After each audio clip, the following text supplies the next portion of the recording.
It's official. Niantic Labs says it is selling its video game division, including Pokémon Go, to Saudi Arabia-owned developer Scopely for $3.5 billion, subject to regulatory approval. Quoting The Verge. Should the deal go through, it will also bring Niantic's social companion apps for Pokémon Go, Campfire and Wayfarer under Scopely ownership. Scopely says it will gain Niantic's entire team of exceptional game makers and category-leading games. However, the Peridot and Ingress AR gaming titles, the latter of which is also supported by the Wayfarer mapping app, will remain under the ownership and development of Niantic Spatial. Pokemon Go attracted more than 500 million players in its first year, but its popularity was impacted in 2020 when global COVID lockdowns kept people inside their homes. The company has since canceled multiple projects and laid off at least 310 employees between 2022 and 2023 in an attempt to weather the current challenges in the market. Today's announcement is Saudi Arabia's latest attempt to muscle its way into the gaming industry, having used its Saudi Public Investment Fund, or PIF, to acquire stakes in Nintendo, Activision Blizzard, and EA. The PIF was also used to establish esports and gaming company Savvy Games Group in 2021, which later acquired Monopoly Go developer Scopely for $4.9 billion in 2023, end quote. Yeah, you might be saying, Brian, is $3.5 billion that big a deal compared to, say, the Activision Blizzard acquisition? Right, but this is about scale in a different sense. This deal gives Scopely a total audience of more than 500 million players driven by Monopoly Go.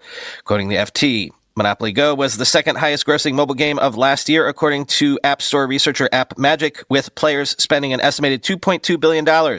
San Francisco-based Niantic, which was spun out of Google's mapping unit in 2015 and valued at $9 billion in 2021, is selling its games business to Scopely at the same time as spinning off a new unit focused on geospatial AI to develop its next-generation map of the world formed from images and location data captured by its players. John Hanke, Niantic's founder and chief executive, said its new venture called Niantic Spatial was working on maps that make the world intelligible for machines, from smart glasses to robots. Niantic is building the models that will help AI move beyond the screen and into the real world, he said. Scopely will continue to share some player data from its games as part of a $5 million investment in Niantic Spatial, which will also be capitalized using €200 million of its former parent's balance sheet. For Savvy, the deal is the latest step in a plan by Crown Prince Mohammed bin Salman to make Saudi Arabia a global hub for gaming. The plan kicked off in 2022 when the government unveiled a national gaming and esports strategy, with the kingdom's sovereign wealth fund tasked with achieving that goal as part of the country's efforts to diversify its economy away from dependence on oil revenues. The public investment fund earmarked nearly $40 billion to make the kingdom a force in gaming and build a local industry, with plans to establish 250 gaming companies in Saudi Arabia and create 39,000 jobs by 2030. Savvy is seen as the main vehicle for these ambitions. A string of deals followed, including taking stakes in Nintendo, Electronic Arts, Activision Blizzard, and Take-Two Interactive. The country has also hosted major video game tournaments in recent years.